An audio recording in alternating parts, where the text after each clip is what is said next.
오늘은 그 맥추절이죠. 맥추절이라고 하는 건데, 맥추절의 의미는 유월절을 지키고 나서 50일째 되는 날 지킨다라는 의미도 있고요.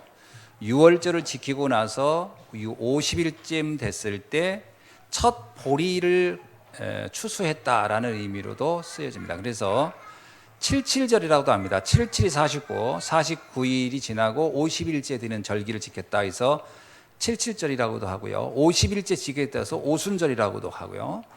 그리고 첫 보리를 추수한 때 지켰다고 해서 맥추절이라고도 합니다. 그러니까 동일한 절기를 부르는 명칭이 세 가지가 있는 거예요.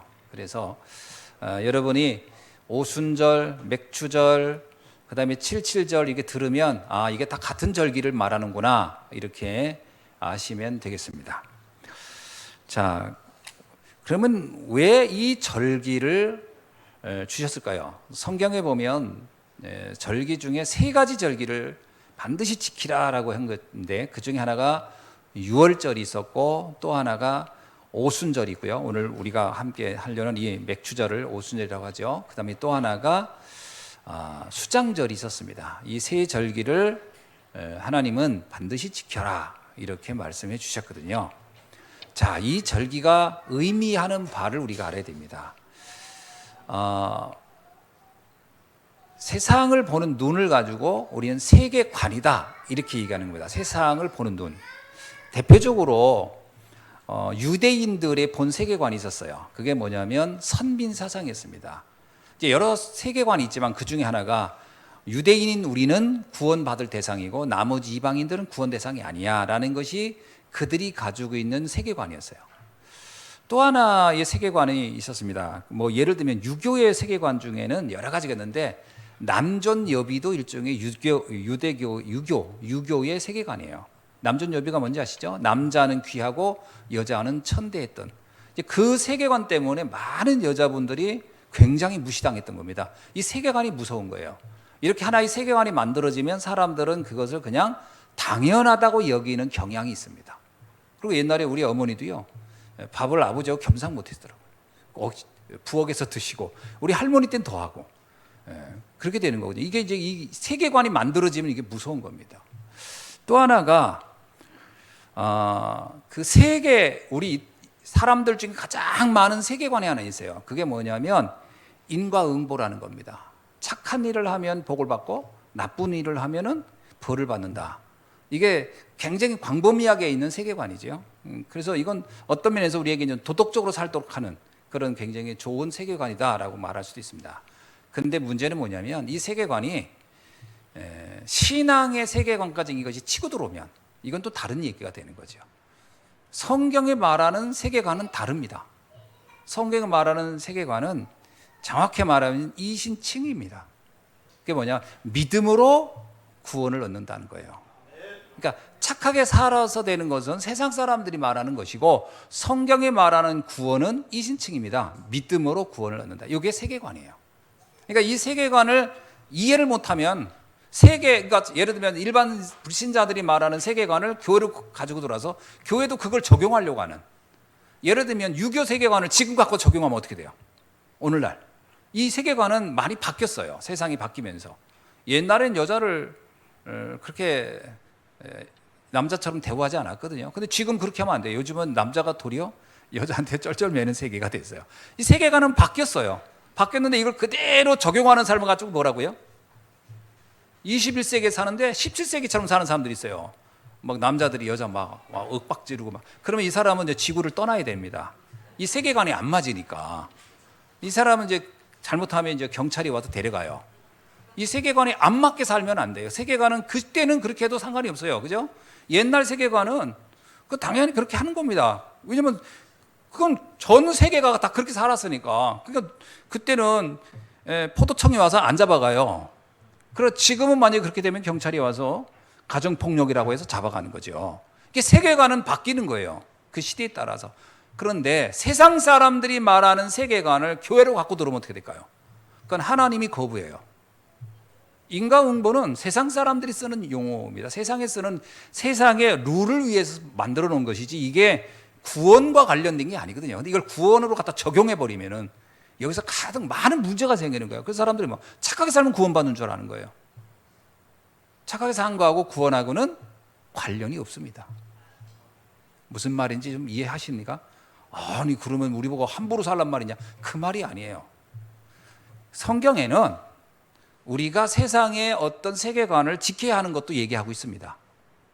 그래서 부모를 공경하라 이런 거예요. 이거는 구원하고는 관계없는 겁니다. 그러나 구원은 뭐냐? 믿음으로 받는 거예요.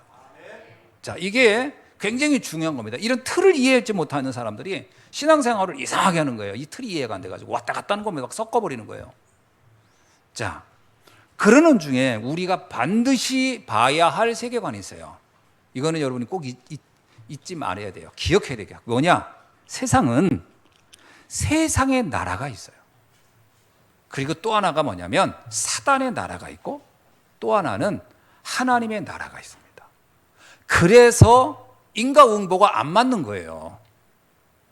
사단의 나라가는 존재는요, 우리가 착하게 살고 악하게 살고 그거하고 상관없이 사단은 모든 사람을 공격해요. 그래서 이거를 정확히 이해해야 됩니다. 세 가지 나라를 이해해야 돼요. 하나는 뭐냐? 세상의 나라. 세상의 나라는 어떤 나라입니까? 마태복음 6장 31절로 32절 이렇게 설명했어요. 모든 사람들이 무엇을 먹을까, 무엇을 마실까, 무엇을 입을까 이것을 걱정하고 사는 것이다. 그렇습니다. 세상 나라는 이것으로 사람들의 인생관이 만들어져 있어요. 그렇죠? 세상을 살다 보면 먹고 마시고 입는 문제가 가장 중요한 문제예요. 의식주의 문제. 이건 세상 사람들이 누구나 관심 갖는 겁니다. 이거를 관심 갖지 말라. 안 맞는 말이에요. 관심 가져야 되는 겁니다. 세상의 나라는 그런 하나의 삶의 패턴을 가지고 있어요. 원리를 가지고 있어요. 그런데 이것이 한계가 있다라는 겁니다. 우리는 먹고 마시고 입는 걸 왜 걱정하죠? 행복해 보려고. 자, 그런데 이게요, 이 행복해 보려고 같지만 이게 행복의 절대 조건이 아니라는 걸 성경은 말하는 거예요. 필요한 것이지만 필요합니다. 어디서 알 수 있냐면요, 요한복음 2장에 보면은 가나안 혼인잔치 이야기가 나와요. 여러분 다 아시는 얘기일 거예요. 가나안 혼인잔치. 예수님께서는 날 가나의 혼인잔치 집에 초청받아 갔어요. 갔더니 그 집에 이제 결혼식이니까 결혼식 준비를 하려고 주인이 포도주를 준비를 한 거예요. 오랫동안 포도주는 잠깐 포도를 짜가지고 뭐 즙 짜서 되는 게 아니에요. 이건 시간이 걸려요. 이거는 숙성을 시켜야 되니까. 그러니까 무슨 얘기예요? 오래전부터 이날을 위하여 준비했던 겁니다. 무엇을 위해서? 그날의 행복을 위하여. 근데 결혼식이 시작이 됐는데 얼마 있지 않아서 이 포도주가 동이 난 거예요. 이 이야기가 뭐냐면 우리가 행복을 만들어 보려고 오랫동안 수고하고 노력을 했는데 어느 날 그게 잠깐은 행복을 줬어요. 근데 금방 동이 나버린 거예요. 우리가 만든 행복, 우리가 인간이 말하는 그 노력을 가지고 만드는 행복은 마치 가나안 혼인잔치에 떨어진 포도주와 같은 거예요. 잠깐은 뭔가 만족을 주는 것 같은데 이게 길지가 않은 거예요. 그러니까 어떻게 돼요? 갑자기 결혼잔치집이 근심거리가 돼버린 거예요. 손님은 밀려오지요. 대접할 음식은 떨어졌지. 난리가 난 거예요. 왜 그러면 이 포도주가 이렇게 중요하냐? 물 주면 안 되냐? 그 나라는 수질이요, 이 석회질이 많고 그래가지고 이게 굉장히 물을 그냥 바로 먹지를 못합니다. 그래서 보통은 이 식수를 대신해서 포도주를 많이 대접하는 거예요. 그게 쉽게 말하면 잔치집에 가장 중요한 음료수가 떨어졌어요. 그때 예수님께서 이제 물을 변하여 포도주 만든 사건이 있잖아요. 그 사건은 뭐냐면 우리의 노력을 가지고 하는 행복을 가지고는 안 된다는 거예요. 하나님이 개입을 해야, 하나님의 은혜가 개입을 해야 진정한 행복이 시작된다는 것을 말해주는 겁니다. 그래서 그 오랫동안 포도주를 만들려고 얼마나 수고했겠어요. 고생했겠죠. 그걸 가르쳐 뭐라고 표현하냐면 이렇게 얘기합니다. 마태복음 11장 28절에서 수고하고 무거운 짐진 자들아요. 뭔가 열심히 노력했고 열심히 달려왔는데 그게 너희의 인생의 문제를 해결해 주지 못하지 않았느냐. 무거운 짐이 돼버린 거예요. 이게 세상 나라입니다. 그러니까 세상 나라도 나름대로 원리가 있는 거예요. 사람들 열심히 달립니다. 뜁니다. 먹고 살아야 되고 행복을 얻어야 되고, 그래서 아침부터 저녁까지 막 뛰지 않습니까? 잠도 못 자고. 그런데 그렇게 열심히 뛰었는데 결과가 뭐든가요? 행복하든가요? 어느 날 행복이 사라져요. 마치 가난한 혼인잔치집에 포도주가 떨어진 것처럼. 그게 세상 나라의 모습이라는 거예요. 두 번째는 우리가 꼭 알아야 할 나라가 있어요. 사단의 나라입니다. 사단의 나라는 눈에 보이는 나라는 아니에요. 그런데 성경에 분명히 말하고 있어요. 뭐라고 얘기하냐면 요한복음 16장 11절에 세상 임금이, 고린도후서 4장 4절이 세상 신이 사람들의 마음을 혼미케 하여. 사람들이 흔히 이런 얘기입니다. 아, 내가 뭐가 쉬었나 봐. 그게 무슨 얘기냐면 내 생각은 그렇게 하고 싶지 않은데, 내 마음은 그게 아닌데 왜 그 순간 내가 그런 생각이 들었는지 몰라. 뭔가 모를 힘이 나를 이끌어갔다는 거예요. 뭔가 모를 누가 나를 끌고 가는 거예요. 사단의 나라. 제가 그 그림에 대해서는 잘 모르는데, 이제 제가 집사람을 통해서 이제 어떤 화가에 대한 소개를 하나 받았어요. 로스크죠? 로스크라는 사람이 있는데, 이게 현대 미술화가인데 이 사람은 지금 죽었어요. 근데 이 로스크라는 사람이, 나는 그 사람 처음 들었거든요. 근데 미국이나 전 세계적으로 굉장히 유명한 사람이에요. 인터넷 검색하지 마세요, 지금. 이 사람이 그림을 그리는데 굉장히 특이한 그림이에요. 그냥 색깔을 그냥 2중, 3중으로 그냥 이렇게 그냥 단계로 그리는 거예요. 근데 사람들이 그 그림을 보면 사람들이 울어요. 통곡을 하긴 하거나 막 하소연하거나. 그림을 보는데 아무것도 안 해, 이 사람이. 근데 이 로스크라는 사람이 그러다 이 사람도 이상한 문제가 와가지고 죽었어요. 근데 미국에서는요, 이 그림을 보고 사람들이 너무 충격을 받고 막 그러니까 로스크 채플이라는 교회를 세웠어요. 아마 여러분 나중에 가서 한번 이 로스크 채플이 뭐냐면요, 이 로스크라는 사람이 그린 그림을 교회에다가 걸어놓은 거예요. 그냥 한 몇 개를 쭉 이렇게 붙여놓은 거예요. 근데 그 그림이 굉장히 커요. 가운데 의자가 이렇게 있습니다. 그럼 사람들이 앉아서 뭐 하느냐, 그 그림을 계속 보는 거예요. 그러다 통곡하는 거예요. 막 울고 막 난리. 사람들이 뭐라고 하냐면 우리가 교회 와서 이걸 하고 싶었다는 거예요, 이게. 근데 일반 교회에서는 이게 안 돼. 근데 그 사람 그림 보니까 돼. 그게 왜 그럴까요? 여러분, 음악을 들어도 막 사람이 이상해지는 마음이 생기는데 그림만 봐도, 저는 그게 영적인 세계라고, 뭔가가 있는 겁니다. 그 사람들이 거기 막 줄을 서서 가서 그걸 보고 싶어 하는 거예요. 저는 그걸 보면서 느낀 게 뭐냐면요, 나는 이렇게 보니까 이건 나도 그리겠어, 이런 그림은. 나한테 페인트만 따주면 내가 그거 나가 그래요. 빨간색, 노란색, 파란색. 근데 사람들이 그걸 보고 감동을 하고 통곡을 하고 그러는 겁니다. 뭔가 있는 거예요. 여러분, 왜 프리메이슨 이런 사람들이 왜 접신 운동을 하면 사람들이 거기 그 똑똑하고 뛰어난 사람들이 가서 거기에 집중합니까? 뭔가가 있는 거예요. 성경이 그 세계를 말하는 거예요. 이게 사단의 나라가 있다. 에베소서 2장 2절은 공중권세 잡은 자. 요한복음 8장 44절에 뭐냐면 너희 아비 마귀에게 모든 사람은 잡혀있다. 여러분, 이게 성경이 그냥 우리에게 무슨 뭐 겁주려고 하는 얘기입니까? 아니면 그냥 무슨 착하게 살지 않으니까 너 벌 받을 거야, 우리에게 경고하려고 하는 표현입니까? 아닙니다. 실제를 말하는 거예요. 그 세계가 존재한다는 거예요. 그래서 우리가요, 그냥 이 영적 세계를 모르고 착하고 바르고 열심히 살아서 행복하지 않는 이유가 여기 있는 거예요. 이 세계를 이해 안 되니까 사람들은 잘 모르는 거예요. 그래서 우리가 눈에 보이는 세계만 전부인 줄 아는 거예요. 그렇지 않습니다. 반드시 사단의 나라가 세상을 영향을 주고 있다는 거예요. 공중권세 잡은 자가 세상을 장악하고 있다는 것을 안다면 우리는요, 왜 나는 운명사주팔자에서 못 벗어납니까? 라는 말을 하잖아요. 왜 운명사주팔자라는 게 있다고 생각하십니까? 운명을 내가 바꿀 수 없는가? 그런데 그러잖아요. 안 바뀔 것이다. 왜 그렇습니까?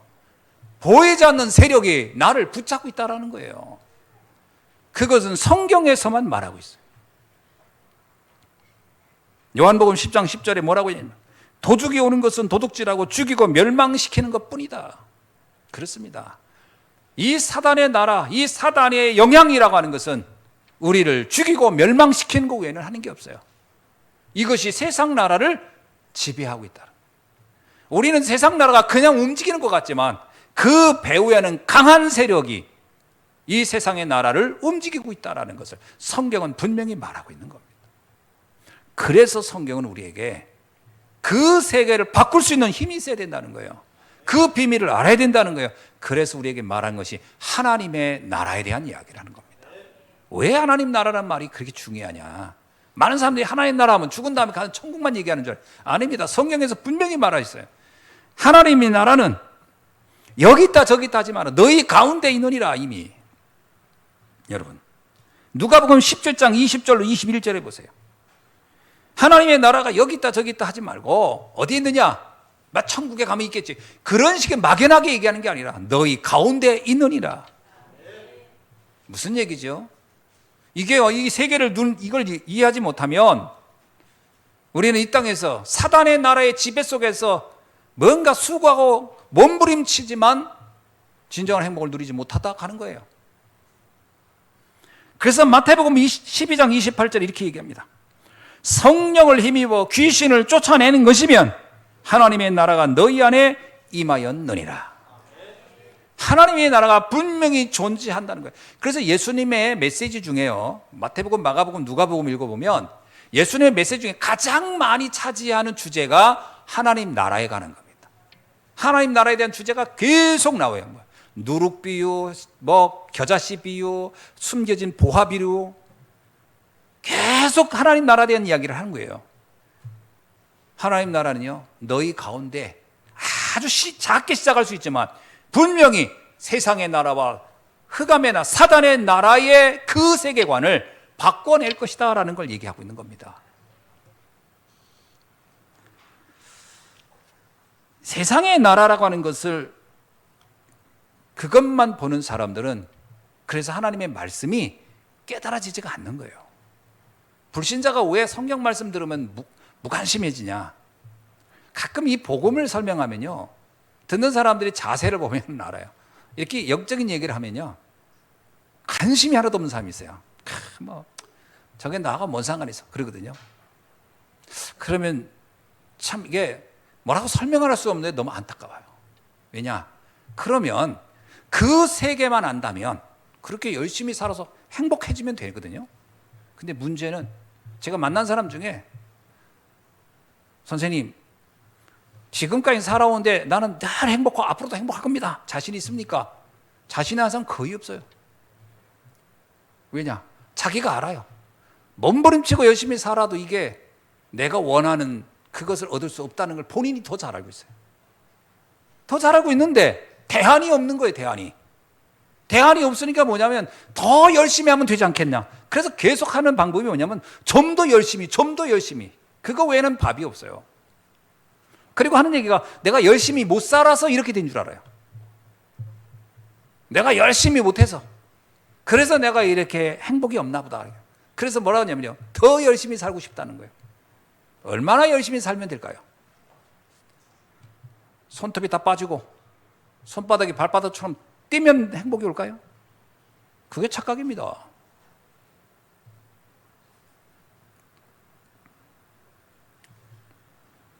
예수님께서 사도행전 1장 3절에서 40일 동안 부활하시고 승천하기 직전에 가장 집중해서 40일 동안 하셨던 메시지가 하나님의 나라에 관한 이야기예요. 왜 예수님은 마지막에 그렇게 하나님 나라에 대한 이야기를 했을까? 그게 우리 신앙인의 삶의 전부기 때문에 그렇습니다. 어떤 면에서 구원받은 성도에게 가장 중요한 삶이 뭐냐면 하나님의 나라를 누리고 살아야 돼요. 근데 구원은 받아놓고요, 이 영적 세계가 이해 안 되잖아요. 그러면 삶이 흑암 가운데 캄캄함 속에 닫혀서 지옥처럼 살다 가는 거예요. 본인은 몰라요, 내가 왜 이러는지. 그러다 하다 안 되니까 원망하다, 불평하다, 이것도 아니고 저것도 아니까 영적 문제 계속 오는 거예요. 그러니까 잠도 못 자고 불면증에 우울증에. 그게 왜 오는 줄 아십니까? 그게 지금 나에게 있는 그 세계를 바꾸는 비밀을 내가 실제로는 모르기 때문에 답답한 거예요. 막막한 거예요. 그러니까 우울증이 오는 거고 수면 장애가 오는 것이고 사는 맛이 안 나는 것이고 나중에는 헛된 망상만 꾸다가 죽을 것 같고 그런 거 아닙니까?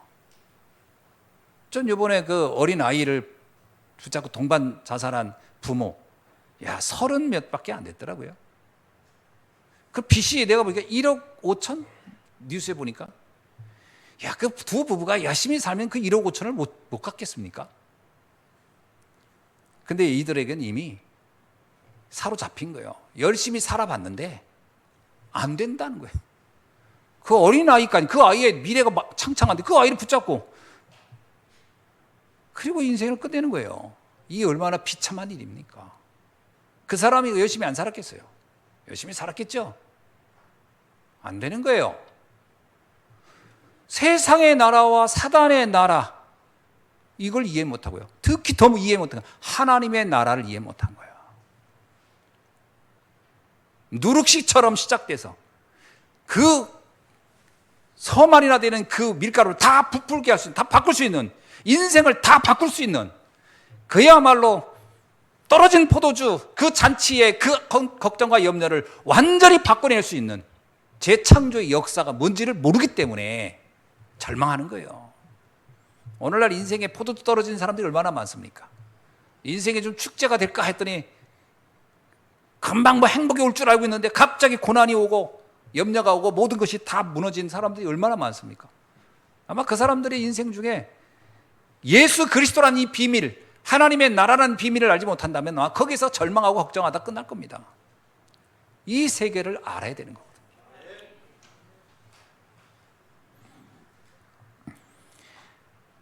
우리는 성경에 보면 인물들이 나와요. 요셉이라는 사람, 다윗이라는 사람, 초대교회 성도들 보면은 어떻습니까? 요셉은요, 실제적으로 세상의 나라로 보면은 그 사람은 실패자예요.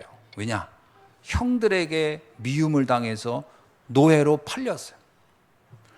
또 가서 또 억울하게 누명 쓰고 감옥에 갇혀요. 자, 세상의 나라로 보면은 이 사람은 이미 희망이 없는 사람이에요. 배경이 있어요? 뭐가 있어요? 아무것도 없어요.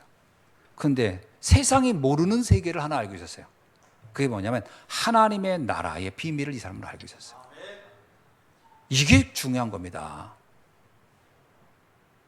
여러분, 이번에 그 자녀를 데리고 자살한 그 가족을 생각해 보세요. 거기에 보면 요셉은 자살을 10번도 더 했어야지. 근데 이 요셉이 어떻게 해서 이런 환경에서 살아날 수 있느냐? 하나님의 나라에 대한 비밀을 알고 있었다는 거예요. 이걸 알고 있느냐 모르냐가 이렇게 차이가 나는 거예요. 다윗 보세요. 아니, 전쟁이 지금 나라가 위태로운 상황에서 나가가지고 그 어린 나이에 적군의 대장인 골리앗을 이기고 나라를 구했단 말이에요. 그러면 무슨 뭐 사람들이 박수치고 우리로 말하면 무슨 포상이 나오고 그럴 줄 알았는데 왕이 자기를 질투해서 죽이려고 하는 거예요. 그러면 이게 얼마나 난감한 일이고 얼마나 깝깝하고 답답하고 절망적이겠어요. 근데 성경에 보면 다윗이 뭐라고 하냐면 시편 23편 여호와는 나의 목자시니 나는 부족함이 없다. 하나님 나라를 드리는 거예요. 이 비밀을 알아야 돼요. 이거는 영적인 세계를 이해하지 않고는 절대로 이해할 수 없는 거예요. 영적인 세계 이거 모르는 사람은 이런 얘기하면 겁니다. 그런 게 어디 있어? 성경에나 있지. 그렇지 않습니다. 초대교회 마가다락방에 있었던 사람들 중에 스데반이라는 사람이 있어요. 이 사람은 복음 때문에 돌에 맞아 죽게 됐습니다. 근데 어땠습니까?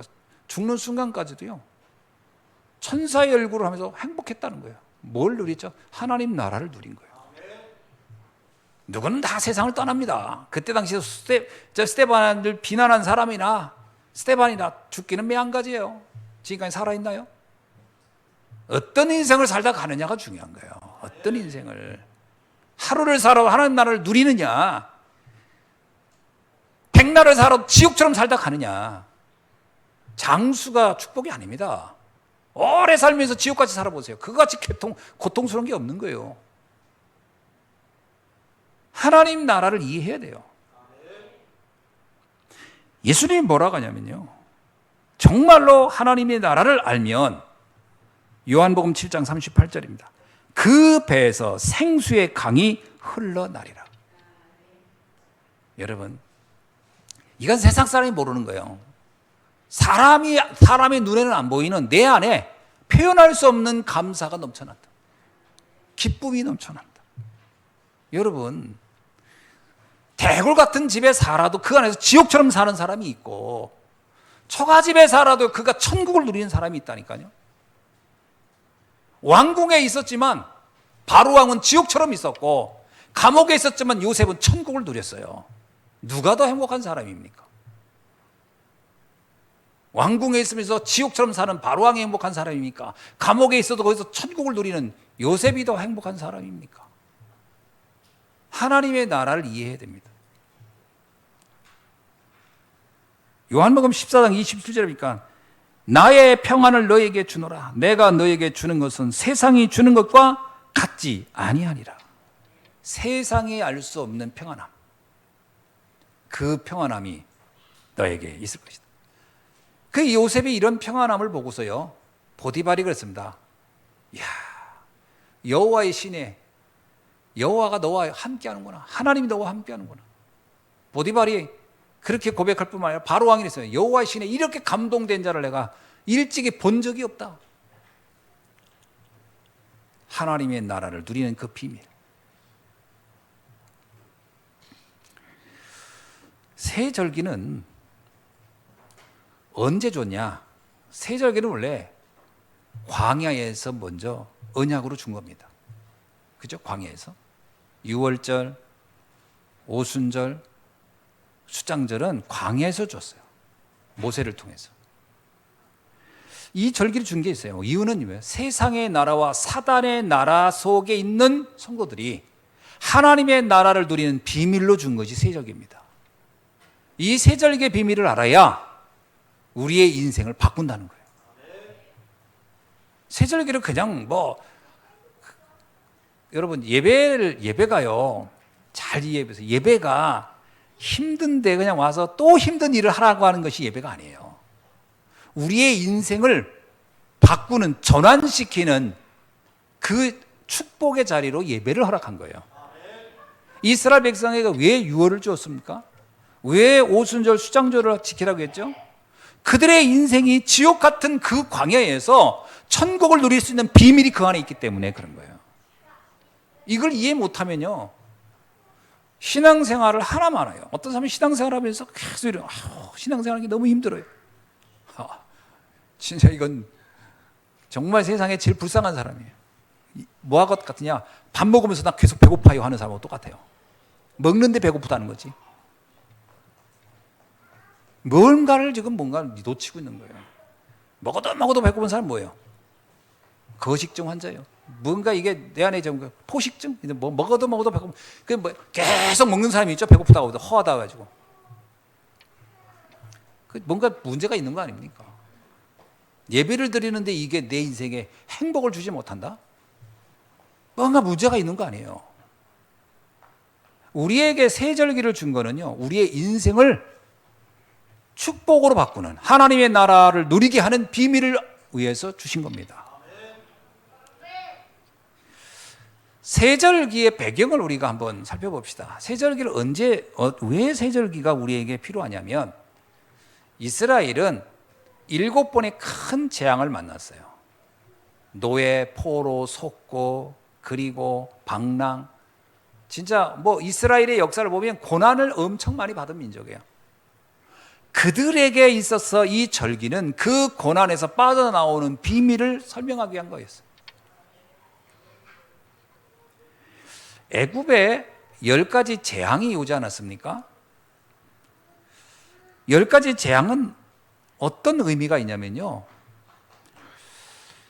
이스라엘 백성이 볼 때는요, 이 언약을 이해하지 못할 때는 이 애굽의 모든 문화라는 건 뭐냐면 다 무슨 풍년이 오든 나일강이 뭐가 오든 전부 다 이게 다 신이라고 생각했어요.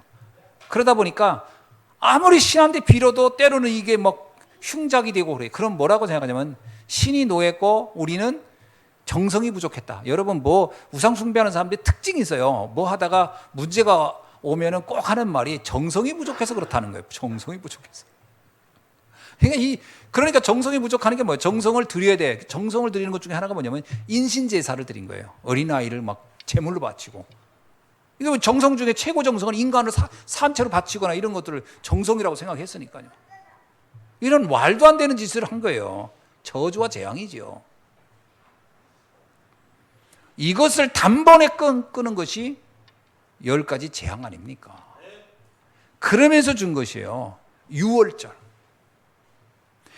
그리스도의 피 언약이면 이 모든 저주와 재앙은 끝나는 거야. 그걸 설명하기 위해서 준 것이 유월절 사건 아닙니까? 열 재앙 속에 준 거예요. 그러니까 우상숭배 아무리 해도 안 된다는 거예요. 여러분 우상숭배 백날 해도 안 돼. 그리스도의 비밀을 아는 날 끝난다. 이것을 설명한 겁니다. 이 절기 설명이. 이때 하나님께서요 이스라엘 백성들과 함께 새 절기를 주신 겁니다. 유월절이 뭐냐면 구원에 관한 거예요. 피 언약 예수 그리스도. 예수 그리스도를 아는 순간, 우리의 구원자가 누구인지를 아는 순간 우리의 인생의 모든 저주와 재앙은 끝나는 것이다.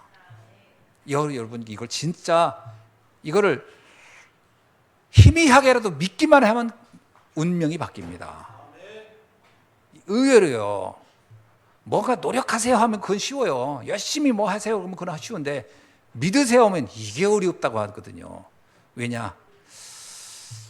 일단은 우리가 인정해야 돼요.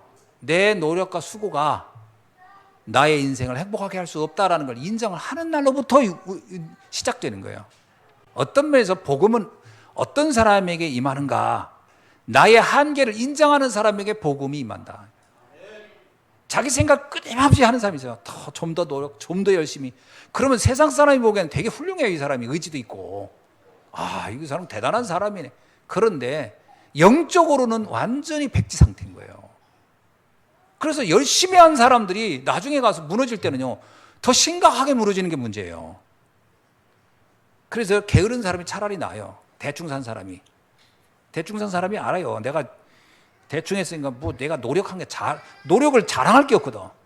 근데 너무 열심히 산 사람이 무너지면요, 억울하다고 하는 거거든요. 그게 더 무서운 거예요. 억울하다고 하는 거야. 그래가지고 자꾸 원인 제공자를 찾으려고 하는 경향이 있어요.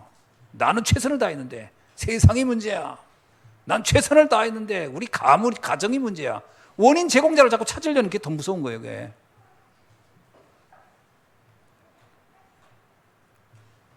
나의 한계를 인정하는 것이 최고의 축복의 시작인 줄 믿습니다. 저는 바울이 언제 복음을 알았냐면요, 로마서 7장에 보면 그냥 오호라 나는 곤고한 자로다. 나는 아무리 노력해도 나는 안 되는 사람이야. 이걸 발견한 날이 사도 바울의 인생의 가장 중요한 축복의 전환점이 되는 날이었다. 그걸 발견해야 됩니다. 그래서 그걸 인정하지 않는 걸 뭐라고 하죠? 그걸 교만이라고 하는 겁니다. 교만이란 말이 영어로는 셀프 엘리베이션이라고 해요. 내 스스로 나를 높인다라는 뜻이야. 내 스스로 나를 높인다. 어디까지냐? 내가 하나님처럼 될 수 있어. 내 운명의 주인은 나야.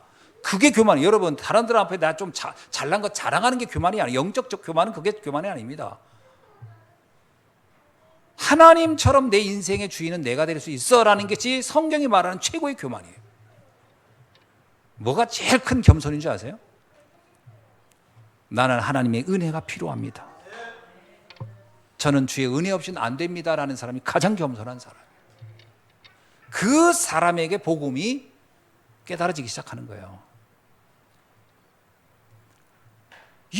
이 부분에 대해서 사람들이 자기를 하나님 앞에 나는 주의 은혜가 필요합니다. 이게 굉장히 자존심이 상하는지 그걸 잘 인정 안 하는 경향이 있더라고요. 하나님과 그냥 겨뤄보는 거지. 겨뤄봤자 환두뼈만 부러집니다. 야곱처럼 겨뤄봤자. 차라리 부러지면 그게 축복이에요. 끝까지 버티는 게 더 문제지. 6월절. 이스라엘 백성이 그때 깨달았어요. 여러분 10가지 재앙이 올 때 9가지 재앙이 어때요? 될 듯 하면서 안 돼요. 그죠? 근데 마지막 피제사 딱 드리는 날, 양의 피를 문설주에 바르는 날 모든 게 다 끝나요. 구원의 은혜. 그리스도가 아니면 안 되는구나. 나에게 그리스도라는 구원자가 없이는 안 되겠구나. 그것이 6월절 절기의 핵심입니다. 맥주절은 뭐냐면요, 맥주절은 우리는 보리쌀을 얻은 보리를 수수한 날 이렇게 생각하거든요. 그렇지 않습니다. 그거는 하나의 형식적인 것이고, 핵심은 뭐냐면 사도행전 2장 1절이 나와요. 오순절날이 이미 이르매. 6월절의 구원의 비밀을 내가 정말 누리고 있으면, 그죠? 내가 6월절의 비밀을 정말 누리고 있다면 어느 날 오순절의 역사가 임한다는 거예요. 그게 뭐냐면 하나님께서 우리의 인생을 완벽하게 인도하시고 보호한다는 것을 알게 된다는 거예요. 그래서 오순절의 맥주절의 가장 중요한 건 뭐냐면 하나님이 나와 함께입니다. 하나님이 나를 인도하시고 지킨다는 거예요. 그게 오순절의 사건입니다. 그래서 하나님께서 그것을 우리에게 약속으로 준 게 뭐냐? 예수님께서 보혜사 성령입니다. 보혜사 성령은 뭐죠? 보혜사입니다. 보호하고 지키시고 지혜롭게 한다는 거예요. 우리를 진리의 길로 인도한다는 거예요. 보혜사가. 그래서 뭐냐면 보혜사가 너와 영원히 함께하리라. 성령의 가장 큰 사역이 뭐냐면 나를 영원히 인도하는 겁니다. 그게 성령의 가장 큰 역사예요. 나를 지키시면서 나를 진리의 길로 인도하는 거예요. 성령께서 나를 인도하지 않으면 누가 나를 인도하겠어요? 악령이 나를 인도하겠지. 악령이. 그러면 어떻게 되겠어요? 그 성령께서 나를 인도해 가는 거예요. 자, 그래서 성령 인도받은 가장 중요한 방법이 뭐냐면 6월절의 비밀을 믿고 기도하는 거예요. 그래서 초대교회 성도들이 사도행전 1장 14절에 보니까 그들이 6월절의 비밀을 붙잡고 오로지 기도에 힘쓰는 어느 날 오순절의 역사가 그들에게 임했던 거예요. 여러분이 정말 믿기 기도해 보세요. 하나님, 정말 저의 인생을 주님이 지켜주시고 인도해 주었어요. 지금 저는 질병 속에 있습니다. 이 속에서 하나님의 뜻을 찾게 해주세요. 하나님, 저는 지금 심각한 문제 속에 있습니다. 이곳에서 하나님의 계획이 뭔지를 발견하시고 이곳에 하나님의 나라를 누릴 수 있도록 저에게 지혜와 명철을 주옵소서. 기도해 보세요. 성령께서 나를 이끄시는 것입니다. 그걸 체험해야 돼요. 그게 성령의 역사입니다. 그게 맥주절의 비밀이에요. 진짜 우리는요, 기도가 뭐냐면요, 누구한테 하느냐는 거거든. 예수님이 그러잖아요. 너희가 전에는 기도한 게 아니다. 예수님이 그러잖아요. 전에는 네가 한 번도 기도 흉내만 냈지 기도라고 할 수 없어. 이제 네가 알았으니 내 이름으로 기도하라 이러잖아요.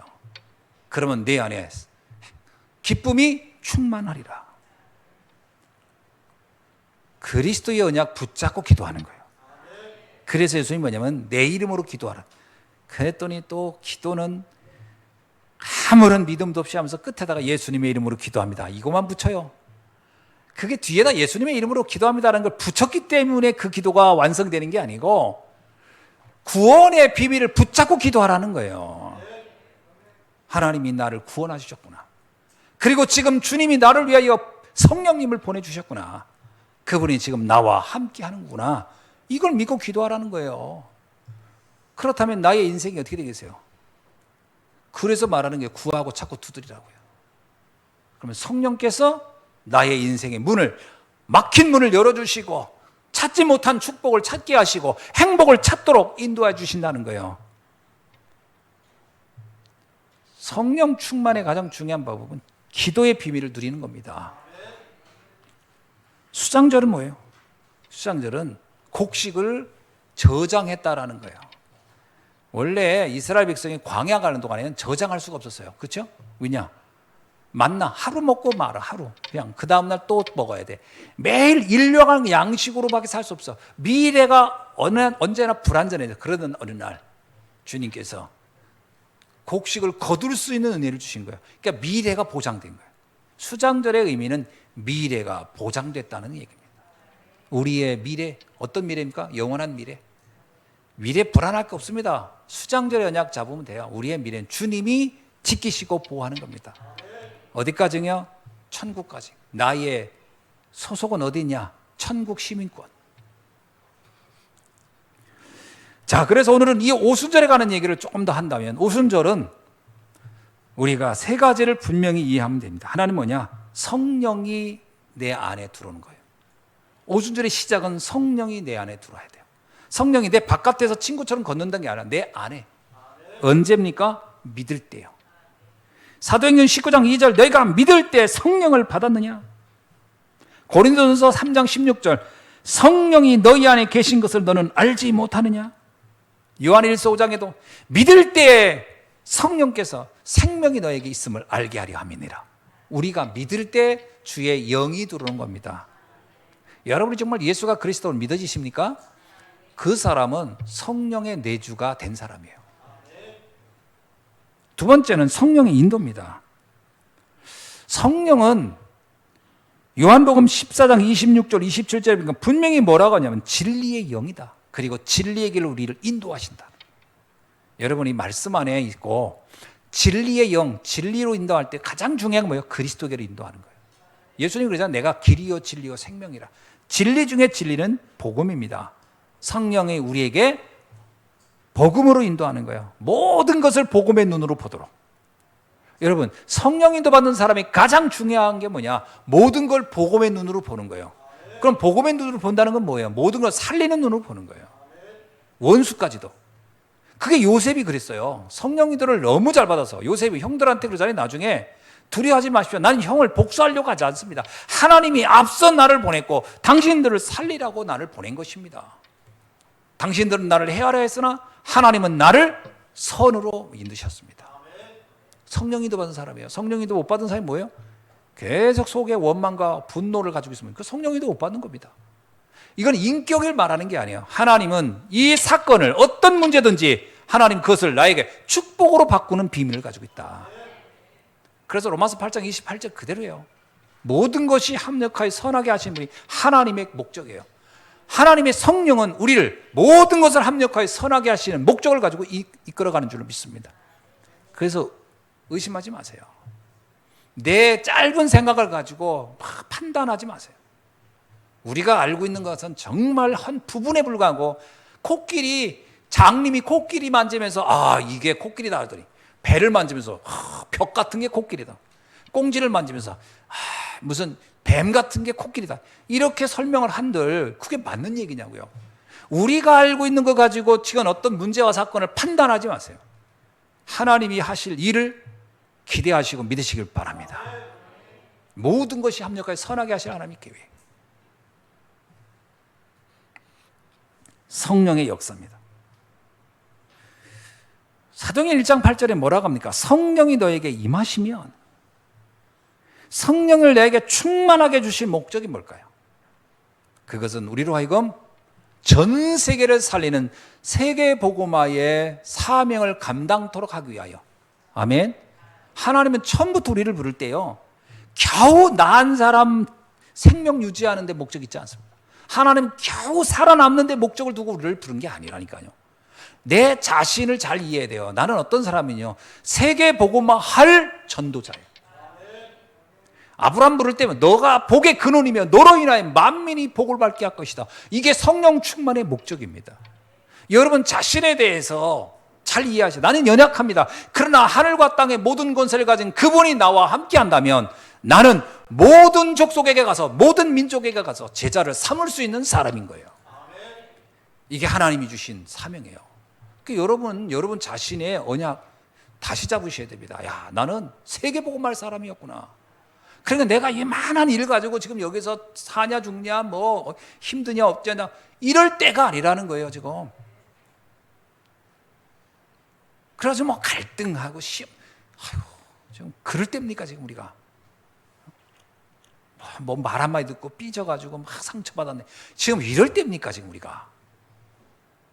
그게 뭐 상처받을 일입니까? 요셉은 감옥에 들어가고 노예로 팔려갔는데도 하나님이 하실 일이라고 선언하고, 당신은 나를 헤아려 했지만 하나님은 나를 선으로 만드셨고 나라를 살리고 전 세계를 살리는 일을 하시겠다. 이게 요셉이 봤던 언약 아닙니까? 해와 달과 별이 내게 별을 하고요, 모든 곡식단이 내게 절하. 이것을 그 형들만 이해를 못한 거예요. 왜? 육신적인 세상의 눈만 가지고 있어서, 세상 나라의 세계만 가지고 있어서. 하나님 나라의 비밀을 갖는 여러분들에게 주의 이름을 축원합니다.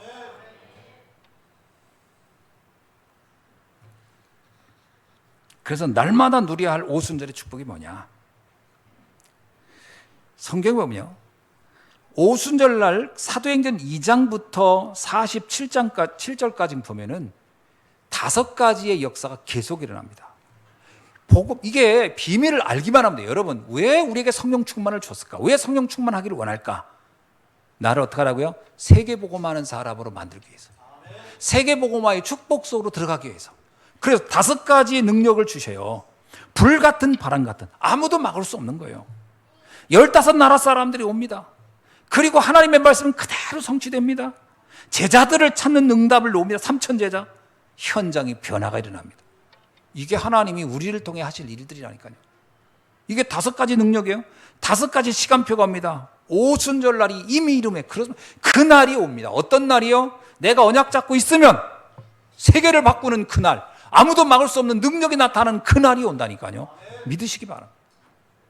초대교회 성도들이 그런 일을 할 거라고 아무도 생각 안 했어요. 자기 자신들이. 그런 날이 옵니다. 그때에 전도의 문이 막, 그날에, 이날에, 날마다 하나님이 하시는 그 시간표가 있다라. 5가지 문이 열려요. 전도의 문, 제자의 문, 경제의 문, 현장의 문이 계속 열리는 겁니다. 자, 말씀을 맺습니다. 주님이 마지막에 주신 최고의 미션이 사도행전 1장 8절이에요. 뭐라고 얘기하냐면, 오직 성령이 너에게 임하시면 너희가 권능을 받고 예루살렘에서 저 땅끝까지 내 증인이 되리라. 어마어마한 일이죠. 성령이 임하면, 성령이 함께 하기만 한다면, 자, 그럼 여러분 어떤 사람입니까? 여기에 부합된 사람이에요. 아멘? 그죠? 성령이 임한 사람이잖아요. 그럼 여러분도 이미 이런 사람이라는 거예요. 믿으시기 바랍니다. 네? 누구도 막을 수 없는 일을 할 수 있는 사람들. 2번째는 뭐냐? 권능을 받고. 그랬어요. 권능이 어떤 게 권능입니까? 사단은 다른 것은 두려워하지 않습니다. 돈 많은 사람도, 똑똑한 사람도, 양심적인 사람도 사단은 두려워하지 않아요. 사단은 딱 한 사람만 두려워요. 그리스도의 이름 붙잡고 있는 사람이에요. 그리스도의 언약 속에 있는 사람만 두려워요. 그래서 우리에겐 이미 그 권능이 주어진 거예요. 여러분이 가서 복음을 전해보세요. 어떤 일이 일어나는가? 그걸 실제로 한번 해보세요. 여러분이 한번 기도해보세요. 어떤 일이 일어나는가? 그리스도의 이름으로 기도해보세요. 현장을 놓고 어떤 일이 일어나는가? 해보셔야 됩니다. 복음을 전해보세요. 어떤 일이 일어나는가? 아니, 조금은 체험을 해보셔야 되지 않을까요?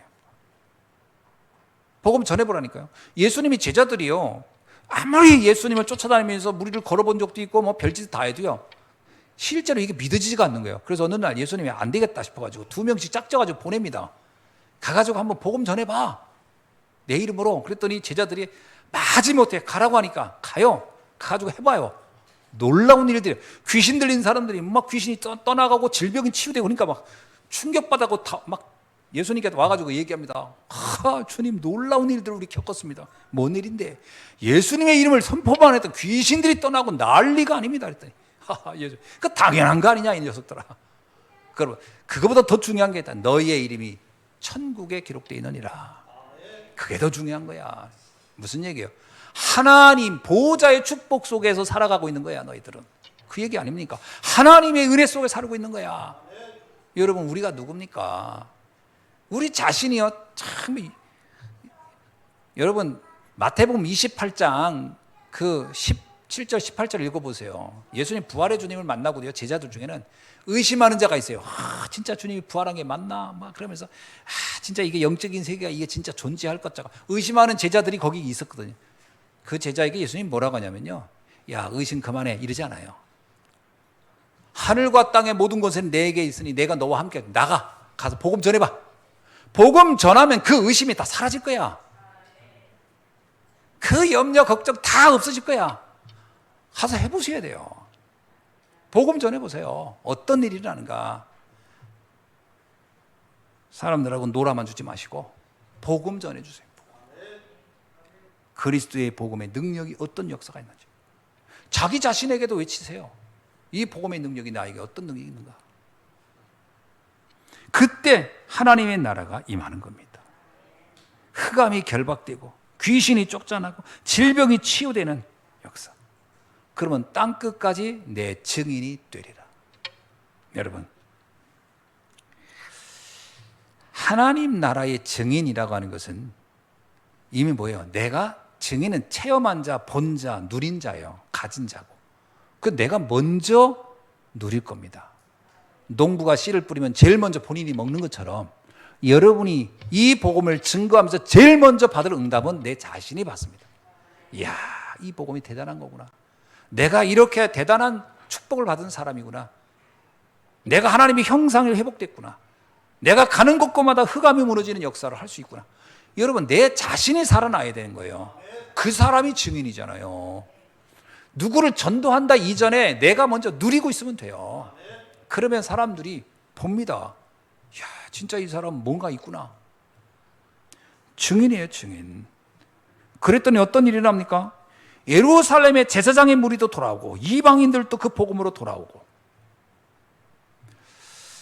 오늘 이 축복이 우리 성도님들에게 임하는 날이 되기를 주의 이름으로 축원합니다. 그래서 여러분, 이 맥주절의 이 증인의 응답, 이 축복의 응답을 가지고 있으면 100년의 응답, 1000년의 응답을 여러분 누리게 될 것입니다. 초대교회 70인 제자들처럼, 그리고 히브리서 11장의 사람들처럼, 로마서 16장의 사람들처럼 이 시대 최고의 축복자로, 시대 살린 전도자로 살아가는 여러분의 응답을 여러분이 바라보시면서 날마다 현장에서 승리하기를 주님의 이름으로 축원합니다. 기도하겠습니다. 하나님 감사합니다. 오늘 주신 말씀 다시 한번 우리가 언약으로 굳게 붙잡고 정말 하나님이 주신 이 놀라운 비밀, 오순절 언약의 비밀을 다시 한번 굳게 붙잡고 날마다 승리하는 전도자의 삶이 되게 하옵소서. 예수 그리스도의 이름으로 기도하옵나이다. 아멘.